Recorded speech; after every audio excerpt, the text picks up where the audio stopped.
Assalamualaikum warahmatullahi wabarakatuh. I'm Fitri Ayuningtyas. I'm from class 4B. In here, I am in a contraposition on the topic should cigarette be banned from society? And I'm with my partner is Bunga Fakih. Assalamualaikum warahmatullahi wabarakatuh. My name is Bunga Fakih. I am from class 4B. Here I am in a proposition regarding the topic should cigarettes be banned from society.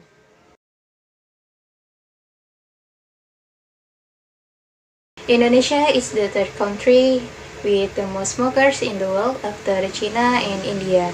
In Indonesia, there are currently around 70 million active smokers and 60 to 70% of them are adult men. The issuance of PP number 109 2012 on tobacco is the result of the government's compromise with the aspiration of the pro-cigarette scam and thus want cigarettes to be strictly regulated. Although the supporters of cigarette regulation are not too satisfied with the PP on tobacco, which is considered relatively soft. At least this regulation does little to ensure the concern of why the state, society, and media seem to allow the cigarette industry to run rampant with advertisement and promotion that are so massive that many children and young people become smokers. In Indonesia, advertising and promotion of cigarettes is very free and massive. The public and the government are very permissive towards smokers, so that although in some areas smoking in places and public transportation is prohibited by local regulation, smokers are still free to spit out the poison of cigarette smoke anywhere. Most people start to know cigarettes since their teens and even younger. There are countless reasons why someone may try it even though they have heard of the dangers of smoking. Some of the most popular reasons for someone to try cigarettes for the first time, such as social demands, being offered by friends and feeling bad to refuse it, wanting to look cool or mature as a form of resistance to the family environment, parents when there are problems, and so forth. The funny thing is almost everyone who finally tries cigarettes feel that they will not get addicted and can quit whenever they want. In fact, it is a fatal mistake because of the fact a lot of people are not able to get out of this habit. In addition, some smokers also still do it because they do not know the harmful substances contained in it. In my opinion, for Indonesia, cigarettes are considered as one of the industries that contribute to the economy. Excise on tobacco products, aka cigarettes excise, has an important role for the state. The existence of a cigarette excise tax can increase government revenues. The cigarette industry contributes 1.66% of Indonesian total gross domestic product, and the country's foreign exchange drug export to the world was valued in 2013 reached $700 million. In addition, the cigarette industry is also a source of livelihood for 6.1 million people who work in the tobacco industry directly and indirectly, including 1.8 million tobacco and clove farmers. Previously, I did not agree that cigarettes should be banned from society because now Indonesia is the third country with the highest number of smokers in the world after China and India. Currently, there are about 70 million active smokers and 70% of them are adult men. So, why is cigarette not banned by the government? Yes, because cigarettes pay the most taxes to the government and cigarette excise is very helpful in increasing state revenues for the development of people's welfare. If cigarette factories are closed, Indonesia will lose one of the country's foreign exchange earners. It is not that cigarette factories are the largest foreign exchange earner, namely 16.5 trillion in 2004, and in 2016, cigarette factories contribute 137 trillion. Cigarette excise is still the largest contributor to state revenue from excise. In fact, customs note the contribution of cigarette excise tax reached 96%. It is undeniable that the existence of this industry is a pillar of state revenue.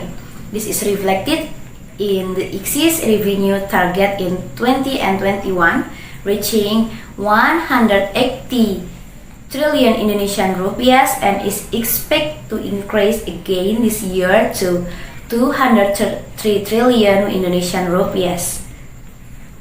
As stated in Law Number 39 of 2007 concerning excise on tobacco products has a broad scope such as sliced tobacco, cigarettes, cigars, and HPTL. Even so, the role of cigarettes still dominates.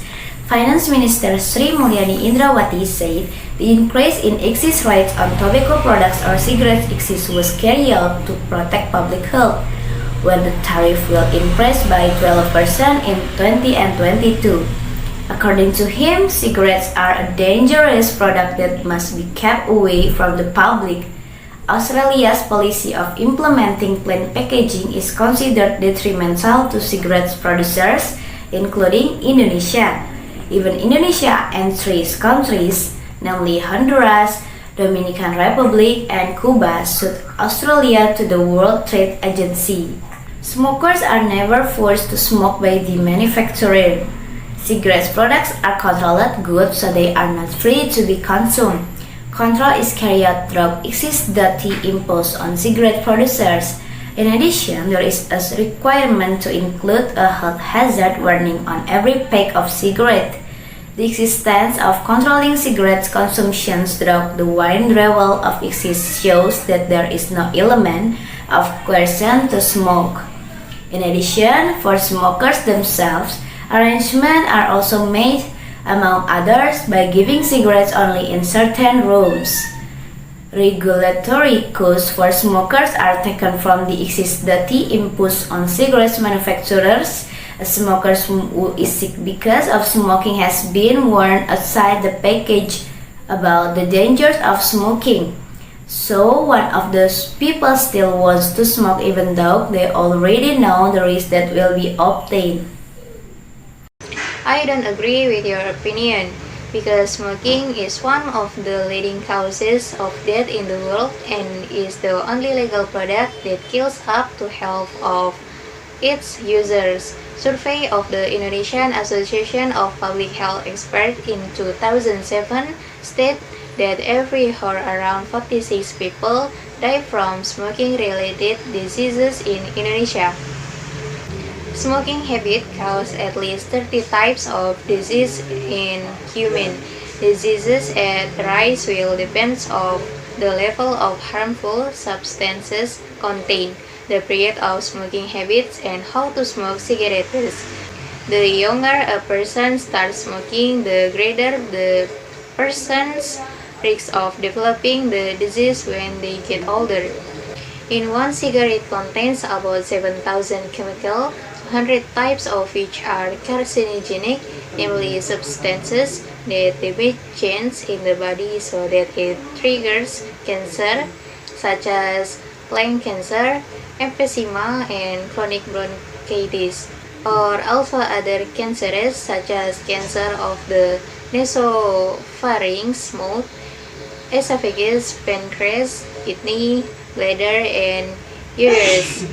Atherosclerosis or hardening of the arteries can cause heart diseases, hypertension, risk of stroke, premature menopause, osteoporosis, infertility, and impotence. The biggest cigarette poison is produced by the smoke billowing from the end of cigarette that is not being smoked, because the smoke produced comes from incomplete combustion of tobacco. Cigarette smoke contains a number of harmful substances such as benzene, nicotine, nitrosamines, amine compounds, aromatics, naphthalene, ammonia, cyanidioxidants, benzopyrene carbon monoxide, and others. These particles will settle in the respiratory tract and are very dangerous of the body. Passive smoking is more dangerous than active smoking. Even the dangers of passive smoking are 3 times that of active smokers. Dr. Budi Antariksa, lung specialist from the Royal Taruma Hospital, said that as many as 25% of the harmful substances contained in cigarettes enter the smoker's body, while 75% circulate in the free air, which poses a risk of entering the bodies of those around him. The concentration of harmful substances in the body of passive smokers is greater because the toxin inhaled through cigarette smoke of active smokers are not filtered. Meanwhile, cigarette toxin in the body of active smokers are filtered through the end of the cigarette that is smoked.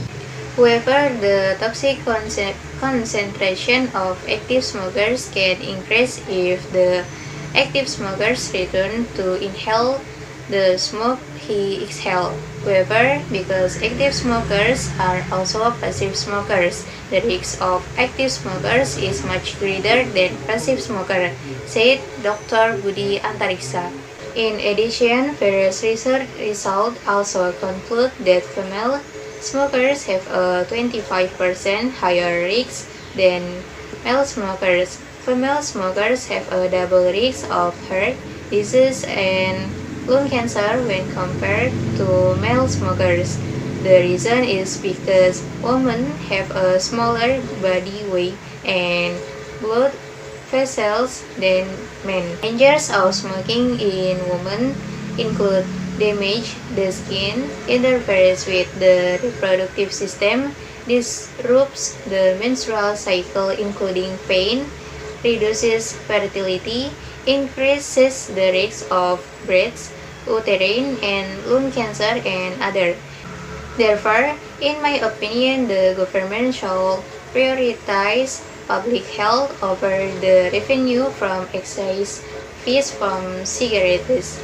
So far, many people view the issue of tobacco only from one side. For example, the aspect. In fact, there are aspects of state revenue in the form of excise. There are industrial interests, there are interests of tobacco farmers, and millions of workers that must also be considered. For example, a cigarette factory absorbs a large workforce. One more thing that cannot be denied by anyone regarding the privilege of the cigarette sector in absorbing a large workforce. However, the government must admit that there is a large absorption of labor in the cigarette sectors. The total workforce for the cigarette industry as a whole involves 6.1 million people. Of course, this is just a raw number, which if we want to investigate further from upstream to downstream, we will surely find an even larger number. From upstream, for example, the number of tobacco and cloth farmers alone, based on data from the Directorate General of Plantations, Ministry of Agriculture, shows the number is almost 3 million households. Not to mention talking about the processing sector, circulation, traders to advertising and media workers. The Minister of Manpower, Hanif Dahiri, also stated that the number of workers in the cigarette sector is more than 6 million. From tobacco farming to the cigarette industry, distribution and all that stuff. The number of workers in the cigarette industry, the Confederation of Indonesia Trade Unions also estimates that there are around 6.1 million workers in it. The cigarette industry, also known as the tobacco products industry, has formed a series of layers of workers from plantations and tobacco processing to the cigarette industry. Most of the workers are absorbed in small industries that still use their hands or handcrafted cigarettes. This layer is still supported by trade workers to market tobacco and cigarettes for both the domestic market and the export market. So do not be surprised if the government always emphasizes that if the cigarette sector dies, it will have a significant impact on employment in Indonesia, and the absorption of this large workforce is always a consideration for the government in every discussion related to the cigarette sector. These three reasons make cigarettes considered strategic and special for the country. We can imagine that if the cigarette sector dies as a result of the tobacco control campaign, which is becoming more and more massive, three things that make cigarettes special for the country will be lost. Let's see if the country dares to lose three things that are special from the cigarette sector. If you dare, please illegalize cigarettes which have been like a red plate industry for the state. I don't agree with your opinion. If cigarettes are seen as strategic and special for the state, then does the state not think about teenagers who addicted to smoking cigarettes? In fact, teenagers are the next generation of the nation. How will our country progress if teenagers have consumed cigarettes from now on? Does the state not think about the dangers of smoking? Many teenagers admit that the reason they first started smoking was because of trial and error, followed by the influence of TV commercial, wanting to look dazzling, and being forced by friends, family, and community environmental factors. Parents are role models in setting an example for their children. Various studies show that cigarette advertising has an effect on children to start smoking.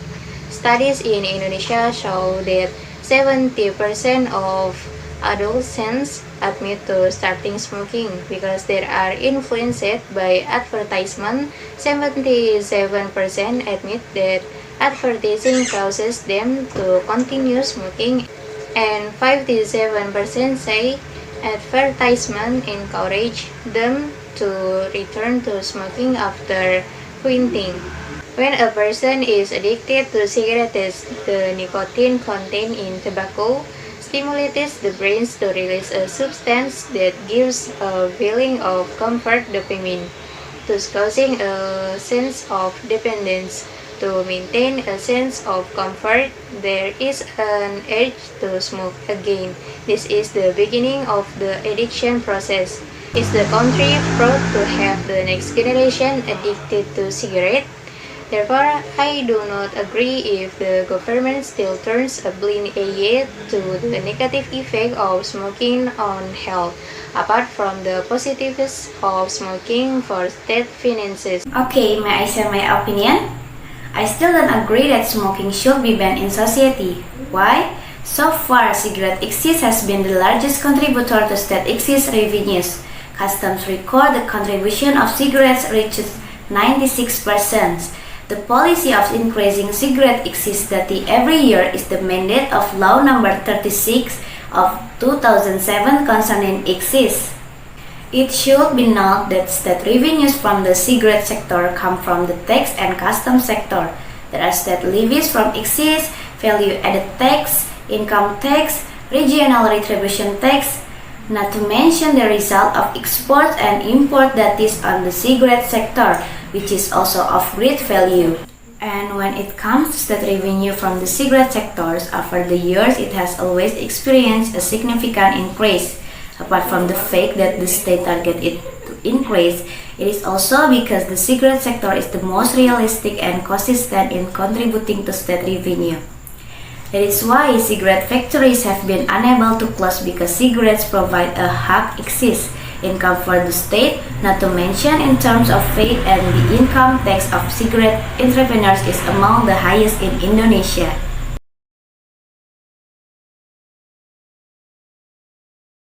So the conclusion is that cigarettes have a negative side and a positive side.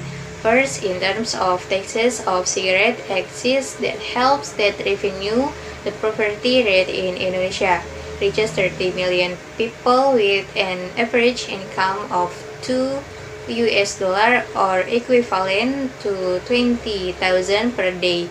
The head of the family, even though the level of cigarette consumption costs $1 per day or 50% of the total income of poor families. Of course, this phenomenon sometimes does not make sense. Second, smoking causes harm in terms of public health. According to Sukendo 2007, Smoking is a colonial tradition which directly becomes a display, root, consume, and tradition for most people in Indonesia. Cigarettes have a high level of popularity among the public as evidenced by the consumption of cigarettes in Indonesia, which is one of the largest in the world. So, although cigarettes are still difficult to get rid of, at least there is socialization for active and passive smokers to know the dangers of smoking. That's enough argument debate that we can convey. We are apologize if there are many mistakes. Assalamualaikum warahmatullahi wabarakatuh.